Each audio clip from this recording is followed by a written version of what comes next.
और जो फूले पेरियार अम्बेडकर के रास्ते पर चलेगा, स्टाम्प मरवा लीजिए मुझसे, वो आज एक पीढ़ी नहीं तो दूसरी पीढ़ी में अमीर बनेगा, एसपीडीएम बनेगा, कलेक्टर सीएम बनेगा।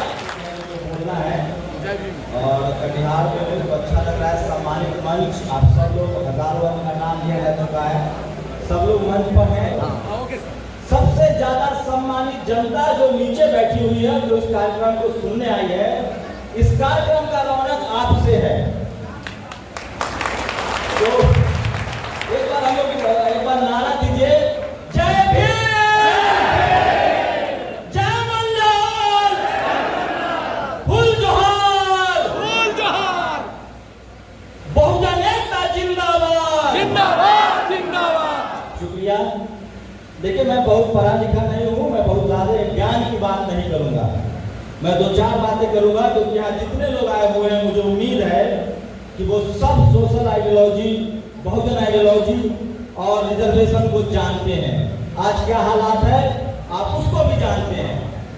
समस्या ये है कि आजादी के 75 साल बाद आप मजदूर क्यों हैं, आप चपरासी क्यों हैं, आप ठेला क्यों चला रहे हैं, रिक्शा क्यों चला रहे हैं, और उसकी गरीब क्यों है, उसकी एक जाति है। इस देश में हर जाति का आदमी टॉयलेट साफ नहीं करता है। इस देश में हर जाति का आदमी मजदूर नहीं है। इस देश में हर जाति की महिलाएं पूरी नहीं बेचती है, जो बाहर हमारी बहन बेटियां बेच रहे हैं। इस देश में हर जाति का बच्चा स्कूल कॉलेज से ड्रॉप आउट नहीं होता है, जो हमारे बच्चे हो रहे हैं। इस देश में हर धर्म के लोगों को नहीं मारा जा रहा है, जो आज मुसलमानों को मारा जा रहा है। इस देश में हर जाति के लोगों को नहीं मारा जाता है, जो आज SC, ST और OBC को मारा जा रहा है, और उसके लिए जिम्मेदार है हम सब लोग। आज बीपी मंडल साहब की जयंती मना रहे हैं, बहुत जरूरी बात है।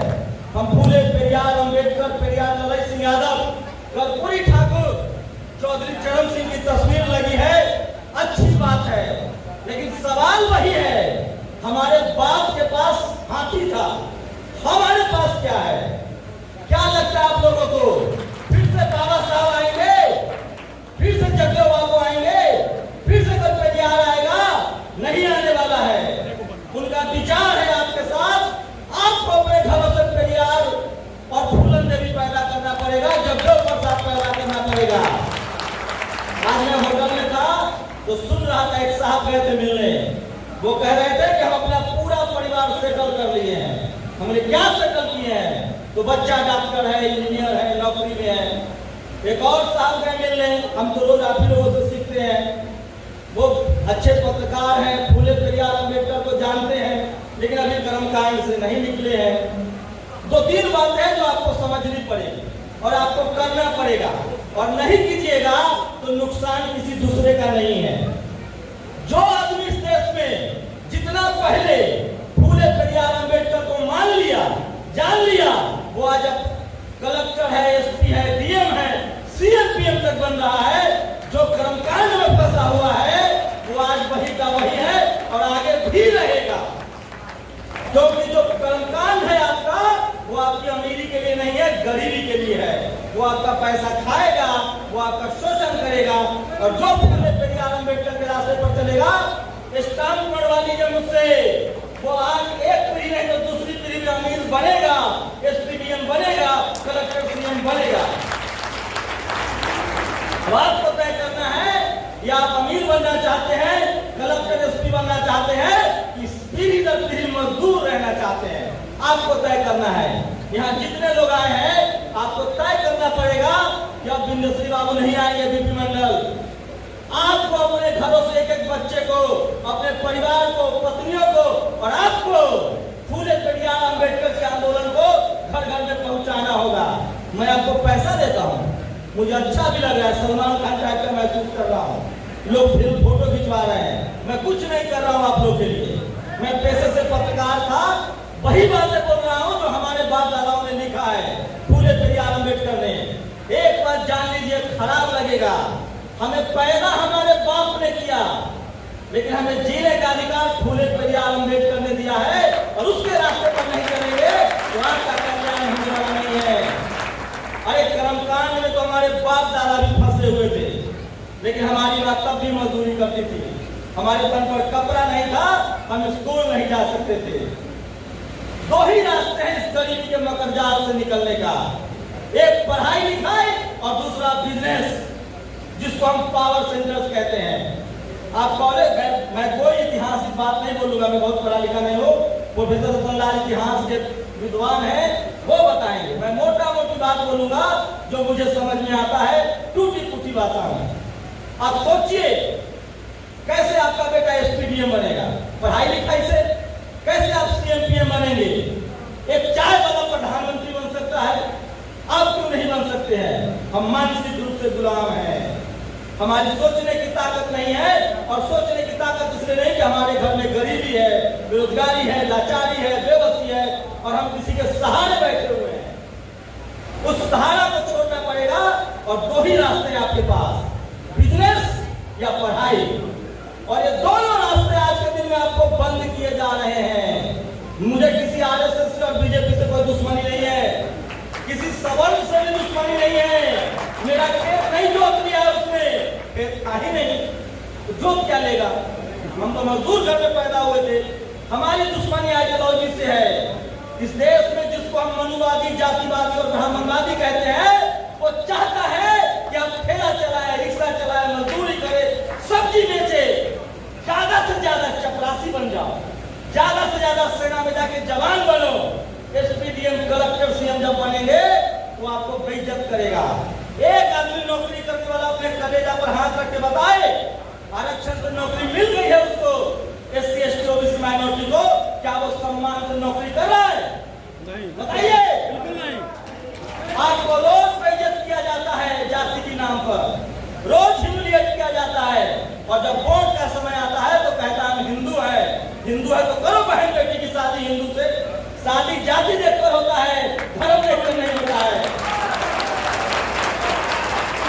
मैं तो कह रहा हूँ दो तीन बातें सोचिए। आपको पावर सेंटर से आना होगा। एक बड़ी खबर चलाई जाती है, मुझे नहीं पता है कितने ओबीसी के लोग हैं, ओबीसी वाले कितना लोग पत्थर साइंस में विश्वास करता है कि पहनोगे तो अमीर हो जाओगे, पहनोगे तो गरीब हो जाओगे। कितना ओबीसी ओबीसी इस देश का शेड्यूल कास्ट का एहसान मत रहिए, जैसे बाबा साहब के हैं। इस देश का शेड्यूल कास्ट पूरे आरक्षण की लड़ाई को मजबूती से लड़ रहा है और बीपी मंडल के आंदोलन को भी आगे बढ़ा रहा है। लेकिन इस देश को ओबीसी को गर्व होना चाहिए कि फूले तुम्हारे समाज से थे, पेरियार तुम्हारे समाज से थे, गायकवाड़ आपके समाज से थे, साहू जी महाराज आपके समाज से थे, लेकिन आप लोगों ने उनको भुला दिया। तुम कर्मकांड के चक्कर में पड़े हुए हो।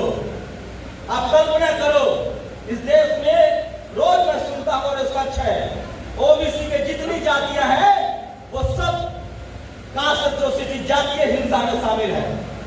वो जाति के अहंकार में डूबा हुआ है और वो अपने ही लड़ने वाले एससी एसटी पर हमला करता है। वो धर्म के नाम पर मुसलमानों पर हमला करता है, ये सच है। तुम जातिवाद के नाम पर क्या करते हो? बकरी तो बांध ली है, खेत में कोई जनेरा काट लिया तो उससे लड़ने चले गए, कोई बच्चा गन्ना तोड़ लिया तो उसको मार रहे हो, कोई आम तोड़ लिया तो उसको मार रहे हो। लेकिन तुम्हारे बच्चों को, जब तुम्हारा बच्चा कॉलेज यूनिवर्सिटी में जाता है तो वो मनुवादी आम उठा काट ले रहा है और वहां तुम्हारी लड़ाई शेड्यूल कास्ट के बच्चे लड़ रहे हैं। इसलिए ओबीसी के लोगों, तुम बचोगे नहीं जातिवाद करके। तुम जातिवाद करोगे तो जेल जाओगे। तुम्हारी जो जातिवाद है ना मूंछ वाली, गन्ना तोड़ने पर, आम तोड़ने पर सब जेल जाओगे। और जब तुम्हारा बच्चा कॉलेज में जाता है तब उसको जातिवाद समझ में आता है। ये जातिवाद का जो मकरजाल है, इससे निकलने के लिए पीएचडी करना पड़ता है, रतनलाल जैसे लोगों को सुनना पड़ता है। इस देश में पत्रकार नहीं थे हमारे, इस देश में टीवी अखबार नहीं था हमारे पास। बाबा साहब ने 100 साल पहले लोकनायक शुरू किया था, साहू जी महाराज ने उनको पैसा दिया था। उसके बाद एक लंबा गैप रहा। उर्मिलेश जी उसी पीढ़ी के हैं, डर के नौकरी करनी पड़ती थी, मैंने भी किया है 15 साल टीवी में। लेकिन जब लोगों के संपर्क में आया, रतनलाल जी के संपर्क में आया, दिलीप मंडल के संपर्क में आया, दुनिया भर के लोगों को राह तब लगा कि अपने समाज की बात, संविधान की बात, इस देश की बात करूंगा और आप लोगों का बहुत प्यार और सम्मान मिला। मैं तो जेम्स बॉन्ड हूँ, मेरे 4 हाथ हैं, मैं एक साधारण सा हार नमस्कार में हूँ, बस इतना करता हूँ कि रोज सच बोलने की हिम्मत दिखाता हूँ और मरते दम तक बोलूंगा। कुछ नहीं करना है आप लोगों को, सिर्फ बोलना सीख जाइए। रोज चाय के दुकान पर, पान के दुकान पर, हर जगह बोलिए कि हमको अपनी सरकार बनानी है, हमें अपने नेताओं को वोट देना है। और एक बात सुन लीजिए, जो आदमी आपके घर में कुछ और बोलता है और सदन में कुछ और बोलता है, उस पर कतई भरोसा मत कीजिए। आपको वैसे लोगों की जरूरत है जो सरेआम आपके लिए खुलेआम बोल रहा है और लड़ रहा है। और इस देश में प्रधानमंत्री और मुख्यमंत्री कुदारी चला के नहीं बना जाता है, गन्ना के पेराई नहीं करता है, बकरी नहीं चलाता है, न फैक्ट्री में काम करता है, न पैसा वाला बनता है। अगर पैसा वाला बनता तो अंबानी अडानी बनता। जिसके पास सोचने की ताकत है और बोलने की ताकत है, वही प्रधानमंत्री बनता है। और वो ताकत आपको डेवलप करनी पड़ेगी, बात करनी पड़ेगी सीधे सीधे भाषा में। और आज के डेट में आपके पास सब कुछ है। अंग्रेज आए थे तो हमारे लिए स्कूल के दरवाजे खुले, और आज सोशल मीडिया आया है तो हम एक दूसरे को जान रहे हैं। नहीं तो मैं कहाँ पैदा हुआ था, आप कहाँ के रहने वाले थे, हम लोग एक दूसरे को नहीं जानते थे। सब लोग ट्विटर पर, फेसबुक पर लिखिए, मैं सुनता हूँ रोज, आपका अनुभव बता रहा हूँ।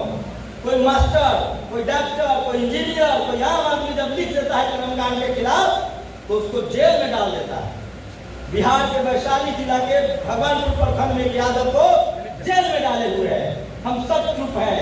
अगर एक एक आदमी चुप रहोगे तो सबकी बारी आएगी। ये लिख लो। और एक बात और समझ लीजिए, नोट कर लीजिए, अब जातिवाद का शिकार घोड़ाई मंगरू नहीं है, मेरा बाप नहीं है जो बकरी चराता है। अब जातिवाद का शिकार वो है जो शहरों में है, जो कॉलेज यूनिवर्सिटी में है, जो नौकरी में है, जो बिजनेस में है। तुम्हारी जाति देखी जा रही है और आपके बच्चे मारे जाएंगे। लिख लीजिए आप। अब उनको मजदूरों से दिक्कत नहीं है, अब उनको पढ़े लिखे बहुजनों से दिक्कत है जो अपना अधिकार मांग रहा है। इसलिए पढ़े लिखे लोगों, अगर आपको लग रहा है कि बेटा को सेट कर लिए, बेटी को सेट कर लिए, तो जाति पीछा नहीं छोड़ेगी।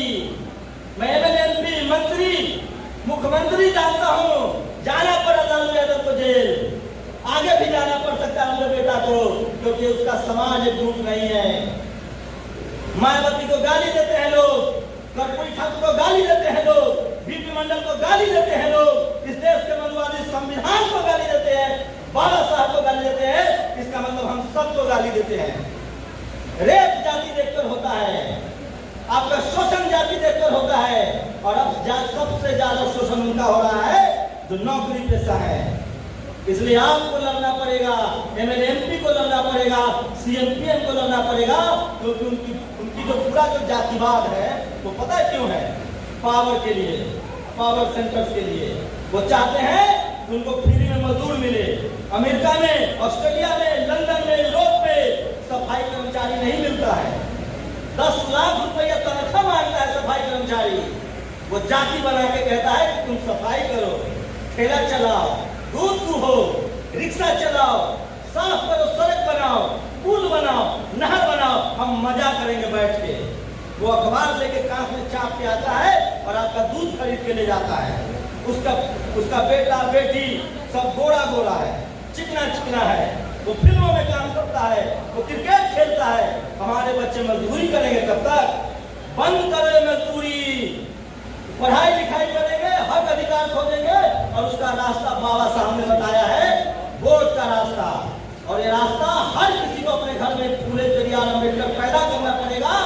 हो सकता है पहली पीढ़ी मारी गई है, मारी जाएगी, लेकिन आने वाली पीढ़ी राज करेगी। इसके लिए जरूरी है कि तैयारी आज से हो। सब लोग लिखना बोलना शुरू कर दीजिए। जिस दिन हम लोग 10 करोड़ लोग फेसबुक पर लिखना शुरू कर दे, यूट्यूब पर बोलना शुरू कर दे, उस दिन कोई रतनलाल को जेल में नहीं डालने की हिम्मत करेगा। ये समझिए आप लोग, खाली भाषण की बात नहीं है, ताली बजाने की बात नहीं है। ये सारी बात है मानसिक रूप से मजबूत होने की। और मैं इस हॉल में जितने पढ़े लिखे नौकरी पेशा लोग हैं, मैं कह दे रहा हूँ, जातिवाद में मेरा बाप अब शिकार नहीं होगा, क्योंकि जो मजदूर है वो लोग शिकार होंगे जो पढ़े लिखे लोग हैं, कॉलेज यूनिवर्सिटी जा रहे हैं और नौकरी कर रहे हैं। वहां हमें यूनिटी बनाने की जरूरत है और इस लड़ाई को लड़ने की जरूरत है। और संविधान अगर बच गया तो हम सब बचेंगे और संविधान तभी बचेगा जब संविधान के मानने वाले लोग सीएम पीएम एसपीडीएम बनेंगे। यही 4 चीज है जो आपको बचाएगा। और सबसे अंत में आपको इसके लिए तैयार करेगा वो है इस देश की मीडिया। तो टीवी अखबार तो आपके पास है नहीं, सोशल मीडिया से काम चलाना है, इसलिए टीवी अखबार को बंद कीजिए। ना को कोई दूध पिलाता है, सांप को दूध पिलाइएगा, हम लोग करते हैं वो। हम उसी टीवी अखबार को खरीदते हैं जो हमारे खिलाफ है। इसीलिए मैं कह रहा हूं हर लोग जो पढ़े लिखे लोग हैं अपने दिमाग से डर को निकालिए और कर्मकांड के खिलाफ, जातिवाद के खिलाफ, मनुवाद के खिलाफ, ब्राह्मणवाद के खिलाफ लिखना बोलना शुरू कीजिए। नहीं तो आपके आने वाली नस्लें गुमरी और बहरी हो जाएगी। आज भी आपको मारा जा रहा है, कल भी मारा जाता था, भविष्य में भी मारा जाएगा। लिख के रख लीजिए। अगर हमने अब भी इस समय बहुत शानदार समय है, अगर आज हमने बोलना लिखना पढ़ना नहीं शुरू किया तो हमारी आने वाली नस्लें गुंगी होगी। गांठ बांध लीजिए। तो 2 तरीके होंगे। मेरी पूरी लड़ाई इज्जत से और सम्मान से मरने की है।